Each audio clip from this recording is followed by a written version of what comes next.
Hello again, this is Goodjesse, and this is potentially the beginning of a overly optimistic undertaking, my potential playthrough of Warhammer Quest Silver Tower, one of my absolute favorite games, one of my most revisited and replayed games that I own. In a sense, it's only matched by the original Doom for the PC in that respect. Basically, I've been daydreaming about playing this game constantly, but not only that, but recording it and uploading it for such a long time that I figure if I keep waiting until things are perfect, it's never going to happen. So here's my imperfect beginning. And tonight I am challenging myself to just simply begin the process. So let's begin with some introductory literature, and then I will pick my starting adventurers and share a little bit about my new custom system that I'm anxious to try out. In doing so, perhaps I can shoot another video where I just simply gush about all the things I love about this game, but honestly, the proof will be in the pudding. I think that there are a lot of other YouTube people that can articulate themselves a lot better than I can and talk about what makes this game so great better than I can. So basically for me, I was just looking for a video of someone playing this through that I could put on late at night and I could drift off to sleep. And no one else's video has quite done that for me. So it's almost as if I'm out to make this for myself so that I can fall asleep to Warhammer Quest. So come along with me if you'd like. Let's see how it goes.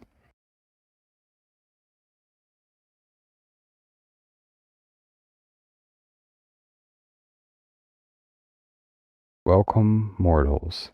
Throughout the mortal realms, the legends of the Silver Tower are told. In each tale, a desperate band of champions, both good and evil, find themselves fighting through the ever-shifting domain of one of the 9 gaunt summoners of Tzeentch. Some of these champions work together, others fight only for themselves. Some seek a boon from the gloating master of the tower, while others wish only to learn his true name, and in doing, gain the power to strike him down. No matter their agendas, in the legends the champions battle side by side as they navigate the sanity-blasting horrors of the Silver Tower. Foul monsters must be slain, mind-bending riddles must be solved, and puzzles completed, with the threat of death always looming for those who fail. In these stories, the greatest champions grow in strength and renown as they overcome each new challenge, finally bringing the gaunt summoner himself to battle and winning riches, power, and freedom. But of course, for every tale with such a stirring conclusion, another ends only in madness and despair.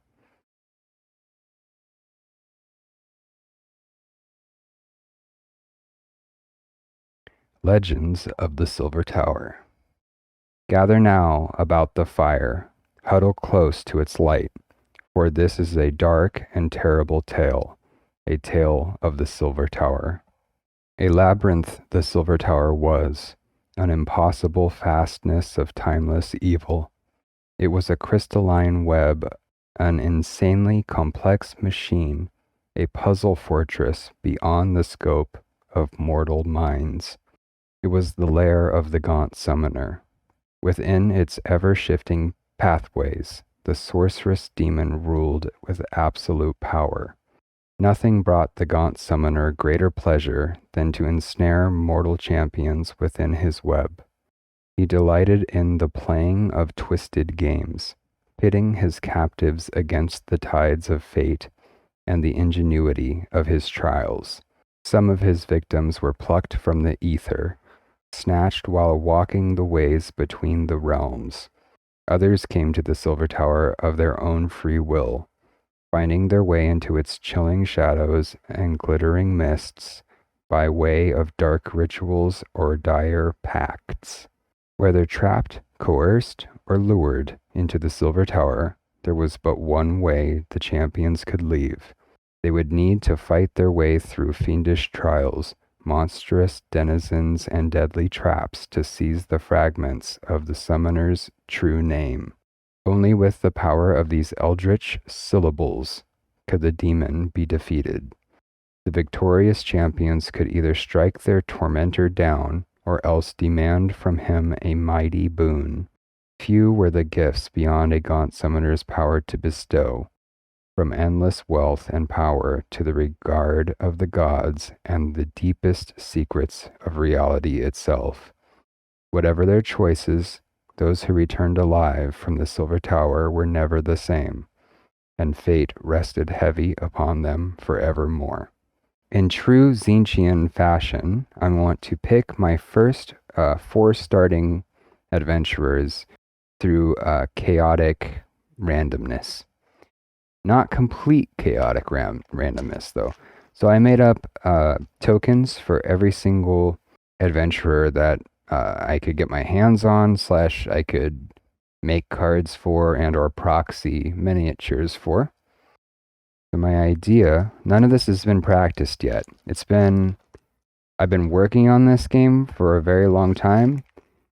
I haven't played it in quite a while either. So I'm going to dump all these in here, in this nice bag. So I'd like to choose 2 tokens, and then we'll look at the heroes and we'll see which one seems more interesting. I'm already want to go with, so I got the Sylvaneth Branch Witch or the Knight Incanter. Not really a fan of the Sigmar dudes. This is a brand new one, and he's a magic user, which makes him even less appealing to me. So I am going with the Branch Witch. Well, I don't know a whole lot about these, but let me just say, I imagine this would just be some crazy woodland malevolent sprite, a living tree thing. So let's see. Move 5, save 5 up, agility 3 up. That's pretty good. Weapon actions. Bitter Grub's Mandibles 1 up. That's only melee. 2 up to hit, 1 damage. Seems pretty reliable. Greenwood Scythe. A 4 up to use and a 3 up to hit, d3 damage. Quick Tempered. If the Branch Witch attacks with her Greenwood Scythe while she is wounded, make as many attack rolls as there are wounds on her hero card. Anyway, but this is cool. I've been wanting this miniature for such a long time. I'm excited to get it to the table. Arcane and Swift. A Renown. If you slay an adversary while you have at least 3 wounds on your hero card, gain 1 additional Renown. So it kind of encourages her to remain wounded. Alright, that should be fun. So I'm going to take both of these and set them aside. Next adventurer. D. Cogsmith or the Tenebral Shard. I'll take the Cogsmith. So move 3. Wow, the Branch Witch is fast. Save 4 up, agility 6 up. Weapon actions. Cog Axe 1 up. Combat 4 up to hit, 1 damage. Dwarden Pistols 2 up. Missile attack 3 up to hit, 1 damage. Grudge Raker 6 up. Missile 3 up to hit, 2 damage. Now I just wish I knew what a Grudge Raker was. Maybe when I see the model it'll make sense. Brace of Pistols. When you make a Dwarden Pistols action, roll 2 dice rather than 1. Does that mean you can hit twice? Probably. We'll figure it out when we get there. I've never read that rule on a card yet, but I've got like 90% of this is all new to me, so. Multi-Barreled Mayhem. After resolving a Grudge Raker action, roll a die. On a 3 or more, you can make the action again without having to spend a hero dice. Keep going until you fail to roll a 3 or more. That is really powerful. Traits: Cogsmith is academic and unrelenting. Academic, that's new to me. Renown. If you slay 3 or more adversaries with the missile weapon actions, no, with missile weapon actions in a turn, gain 2 renown. It's our team so far. That is a funny combination.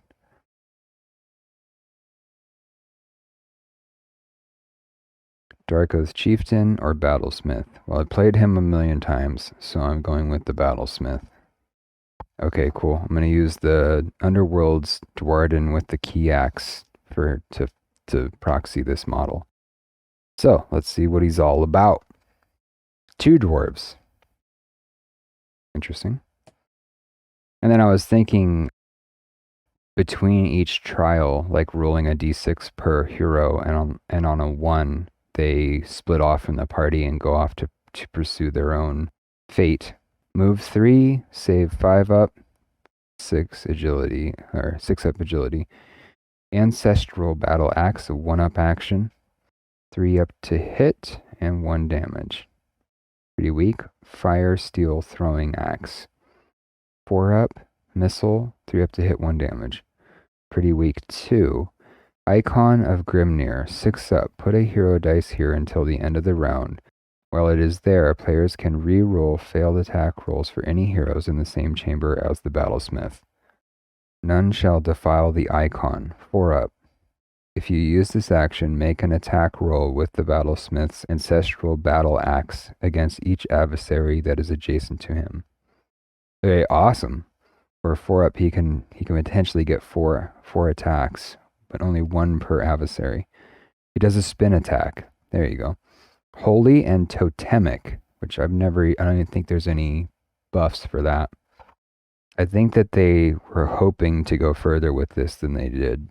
For Renown bonus, it's if you slay an enemy and suffer no wounds during a turn, earn 1 Renown. So every turn that he doesn't get hurt and he's slayed at least 1 enemy, he gets a bonus Renown. Okay, I'm hoping really for not another dwarf, but that would be kind of cool too. Lord of Plagues or Lore Master. The Lore Master is another hero from Hammerhall. Definitely taking the Lord of Plagues. It's a Nurgle and a Sylvaneth. That's great. Probably not going to paint this. I mean, I'd love to paint one of these guys, but I would probably be taking it really serious. I always take Nurgle pretty serious. So then I think what I'm going to do is I'm going to take all these tokens that I've already drawn and set them aside so that when well, just in case I don't want to pull the same ones again. Anyway, let's look at the Lord of the Plagues. Lord of the Plagues. Move 3, save 4 up, agility 6 up. So everyone's really sluggish. All these guys are all pretty sluggish, except for the branch witch is pretty hoppin'. Weapon actions. Plague-ridden Great Blade. 1 up, combat, 4 up to hit, but 2 damage. Wow, so the minimum he can hit for is 2 damage. Nurgle's Rot, 6 up, area effect. That means you roll on every single enemy inside of the tile. Tile is the word. Rotten Regeneration. Recuperate actions made by a Lord of Plagues are always passed on a 1 up, regardless of how many times the action is used. Oh, that's cool. He's got a bonus to his Healy. Plague-ridden. If you would roll a 6 for the attack roll when using the Plague-ridden Great Blade, the target suffers an additional D3 wounds. So you could, for a 1 up, if you roll a 6, you can do up to 5 damage. Traits, Chaotic and Unrelenting. If you slay an enemy using Nurgle's Rot, earn 2 Renown. That'd be kind of tricky to do. So here's our starting force.